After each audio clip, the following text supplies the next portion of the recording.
Hi friends, welcome to my Andhra kitchen. మీరు నా channel మొదటిసారి చూస్తున్నట్లయితే ప్లీజ్ సబ్స్క్రైబ్ చేయండి. అలాగే బెల్ ఐకాన్ మీద కూడా క్లిక్ చేయండి. హైదరాబాద్ దమ్ బిర్యానీ అంటే మనలో ఎవరికి ఇష్టం ఉండదండి. ఈరోజు ఆ హైదరాబాద్ దమ్ బిర్యానీని ఈజీగా రెస్టారెంట్ స్టైల్లో ఇంట్లోనే ఎలా ప్రిపేర్ చేసుకోవాలో చూసేద్దాం. ఇంగ్రీడియంట్స్ కోసం డిస్క్రిప్షన్లో చూడండి. ఇంకెందుకు ఆలస్యం, రెసిపీలోకి వెళ్ళిపోదాం. ముందుగా ఇలా మనం చికెన్ కడిగి పెట్టుకోవాలి. కడిగిన చికెన్లో మనం కొంచెం వాటర్ అలాగే ఇలా సాల్ట్ యాడ్ చేసుకోవాలి. చేసుకొని దీన్ని ఒక 30 నిమిషాల పాటు పక్కన పెట్టేసుకోవాలి మూత పెట్టి.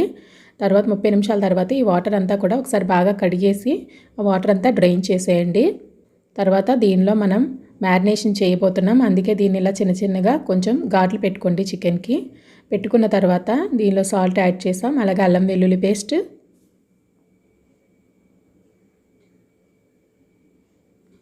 కారం 3 నుంచి 4 టీ స్పూన్లు యాడ్ చేసుకోండి. మీరు ఎంత తింటారో కారం దానికి తగ్గట్టుగా యాడ్ చేసుకోండి.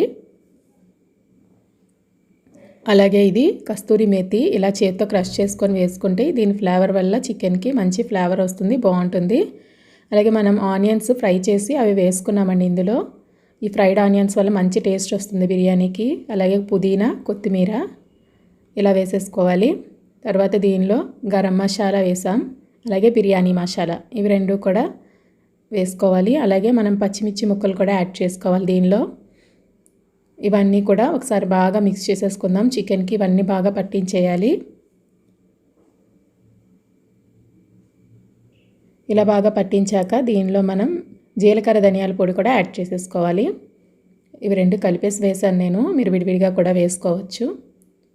తర్వాత దీనిలో మనం ఉల్లిపాయలు వేయించిన నూనె ఉంటుంది కదా, ఆ నూనె యాడ్ చేసేసుకోండి. ఇది సరిపోకపోతే మీరు నెయ్యి కూడా యాడ్ చేసుకోవచ్చు, అలాగే మామూలు వంట నూనె కూడా యాడ్ చేసుకోవచ్చు. ఇలా యాడ్ చేసుకొని బాగా కలుపుకున్నాక పెరుగు కూడా యాడ్ చేస్తున్నాం ఇందులో. ఈ పెరుగు మనకి చికెన్ బాగా ఉడకడానికి యూజ్ అవుతుందండి ఇలా మనం దమ్ పెట్టినప్పుడు. అందుకే ఇలా బాగా మ్యారినేట్ చేసి పెట్టుకోవాలి.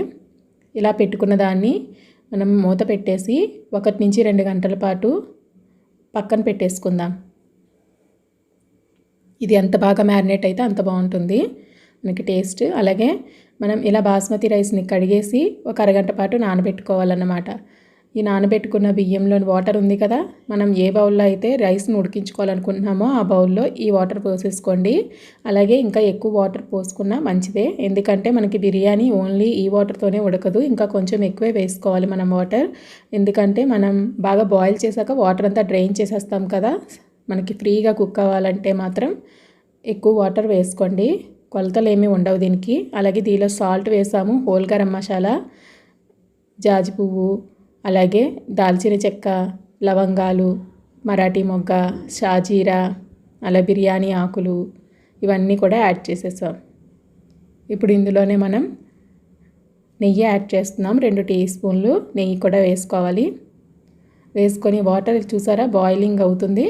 బాగా ఇలా బాయిల్ అయ్యాక అప్పుడు మనం ఈ రైస్ కూడా యాడ్ చేసేసుకోవాలి. ఈ రైస్ మాత్రం ఒక 4-5 నిమిషాలు రెడీ అయిపోతుంది. మీరు రైస్ పొయ్యి మీద పెట్టి పక్కకు వెళ్ళకండి, దగ్గర నుండి ఇలా కలుపుతూ చూసుకుంటూ ఉండండి. మనకి రైసు ఇలా ఎంత ఉడికితే చాలు, ఇలా నొక్కితే మనకి ఇలా విరిగేలా ఉంటే చాలు అన్నమాట. చూసారా 70% కుక్ అయిపోయింది. సో ఇప్పుడు మనం దీన్ని ఒక గిన్నెలోకి డ్రైన్ చేసేసుకుందాం. వాటర్ అంతా కూడా డ్రైన్ చేసి ఇదంతా కూడా గిన్నెలోకి తీసేసుకుందాం. ఈ రైస్ కూడా ఒక పక్కన పెట్టేసుకుందాం. తర్వాత మనం బిర్యానీ ఏ పాత్రలో అయితే చేయాలనుకుంటున్నామో మందపాటి గిన్నె మాత్రం తీసుకోండి, లేదంటే దమ్ బిర్యానీ అడుగంటే అవకాశం ఎక్కువ ఉంటుంది. సో అలా మందపాటి గిన్నె తీసుకొని అడుగున ఆయిల్ యాడ్ చేసాం. తర్వాత మనం మ్యారినేట్ చేసిన చికెన్ యాడ్ చేసాం. తర్వాత కొంచెం నెయ్యి యాడ్ చేసాం. ఆ నెయ్యి యాడ్ చేయడం వల్ల మనకి బాగా చికెన్ ఫ్రై అవుతుంది. తర్వాత మనం ఇందులో హోల్ గరం మసాలా, ఇందాక బిర్యానీకి రైస్ ఉడికించేటప్పుడు ఏవేవి వేసామో అవన్నీ వేసేసుకోవాలి. అలాగే షాజీరా ఇంకా మిరియాలు కూడా యాడ్ చేసుకోవాలి. వీటిలో బిర్యానీ ఆకులు యాడ్ చేయని అవసరం లేదండి, అందులో ఉన్నాయి కాబట్టి అవి సరిపోతాయి.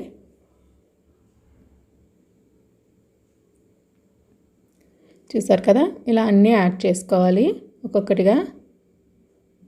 మనకి చికెన్ ఉడకడానికి ఇంకా పెరుగు అవసరం అనుకుంటే మీరు కొంచెం పెరుగు యాడ్ చేసుకోవచ్చండి. తర్వాత మనం చూసారా ఇలా రైస్ వేసుకొని లేయర్ లాగా ఇలా స్ప్రెడ్ చేసుకోవాలి. తర్వాత దీని మీద మనం ఫ్రై చేసి పెట్టుకున్న ఆనియన్స్, అలాగే కొత్తిమీర, పుదీనా ఇవన్నీ కూడా వేసుకొని మళ్ళీ కొంచెం నెయ్యి స్ప్రెడ్ చేసుకోవాలి పైన. ఈ ఫ్రైడ్ ఆనియన్స్ వల్ల బిర్యానీ మంచి టేస్ట్ వస్తుంది. మరీ ఎక్కువ వేసుకోక్కర్లేదండి. మాకు కొంచెం ఎక్కువ ఇష్టమని ఎక్కువ వేసుకున్నాం. మీరైతే కొంచెం తగ్గించి వేసుకోవచ్చు. నేను 1/2 కిలో తీసుకున్నాను ఆనియన్స్. మీరు కొంచెం తగ్గించి వేసుకున్నా సరే సరిపోతుంది. ఒక 3 నుంచి 4 తీసుకుంటే సరిపోతుంది. మీడియం సైజులో ఉల్లిపాయలు చూసారు కదా. ఇలా వేసుకున్నాక ఇప్పుడు దీని మీద నెయ్యి కూడా యాడ్ చేసుకోవాలి. ఇలా 2 లేయర్లు మనం ఫామ్ చేసేసాం. తర్వాత మనం పాలల్లో పసుపు పొడి కలిపి వేసుకోవడం వల్ల మనకి అందరి దగ్గర కూడా కుంకుమ పువ్వు అవైలబుల్గా ఉండదు కదండి. అలాగే ఫుడ్ కలర్స్ వేయడం మంచిది కాదు. అందుకే పాలు పసుపులో కలిపేసి ఇలా వేసేసుకోండి. చాలా మంచి కలరు టెక్స్చర్ వస్తుంది. మనకి బిర్యానీ అచ్చం రెస్టారెంట్ స్టైల్లో ఉంటుంది కలర్ఫుల్గా. సో అలా ట్రై చేయండి. నెక్స్ట్ ఇలా ఒక క్లాత్ని తడిపేసుకొని ఇలా చుట్టేసుకోండి. చుట్టేసి దీని మీద మనం మూత పెట్టుకొని దాని మీద మనం బరువు పెట్టుకోవాలి. బరువు ఎందుకంటే మనకి దీనిలోంచి వచ్చే ఆవిరి బయటకు పోకుండా ఉంటే బిర్యానీ మంచి ఫ్లేవర్ఫుల్గా బాగా ఉంటుందండి.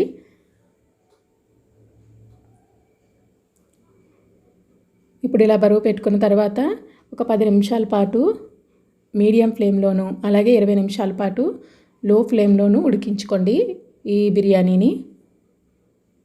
చూసారా 30 మినిట్స్ అయిపోయింది. మనకి మధ్యలో వాటర్ ఉందో లేదో ఒకసారి చెక్ చేస్తున్నాను నేను. చూడండి ఇలా మధ్యలో ఇలా చిన్న గొయ్యి చేసి చూస్తే మనకు తెలుస్తుంది అంతా డ్రై అయిపోయింది. సో ఇప్పుడు మనం బాగా ఒకసారి మిక్స్ చేసుకుందాం. జాగ్రత్తగా మిక్స్ చేసుకోవాలండి రైస్ని మిక్స్ చేసుకునేటప్పుడు, లేదంటే విరిగిపోయే అవకాశం ఎక్కువ ఉంటుంది. బాస్మతి రైస్ చాలా డెలికేట్గా ఉంటుంది కదా. చూసారా కలర్ఫుల్గా yellow colour, red colour, white colour చూస్తున్నారా కనబడుతుంది కదా. అచ్చం రెస్టారెంట్ స్టైల్లో తినడానికి అలాగే ఉంటుంది, చూడటానికి అలాగే ఉంటుంది. సో ట్రై చేయండి ఈ రెసిపీని. ట్రై చేయడం మాత్రం మర్చిపోవద్దు. అలాగే ఎలా వచ్చిందో నాకు కామెంట్ బాక్స్లో కామెంట్ చేయండి. దీనిని ఎగ్ అలాగే ఆనియన్ ఇంకా నిమ్మకాయ వీటితో సర్వ్ చేసేయండి. మీ హస్బెండ్కి రెస్టారెంట్ బిర్యానీ ఇష్టమైతే ఇలా ఇంట్లోనే టేస్టీగా ప్రిపేర్ చేసి పిల్లలకి మీ వారికి సర్ప్రైజ్ ఇచ్చేయచ్చు. ఇంకెప్పుడు ఇంట్లోనే చేసుకుందామంటారు వాళ్ళు కూడా. మీకు ఈ వీడియో నచ్చితే లైక్ చేయండి. అలాగే మీకు తెలిసిన వాళ్ళతో ఈ రెసిపీ షేర్ చేసుకోండి. అలాగే బెల్ ఐకాన్ మీద క్లిక్ చేస్తే నేను వీడియో అప్లోడ్ చేసిన వెంటనే మీకు నోటిఫికేషన్స్ వస్తాయండి. Thanks for watching. బాయ్.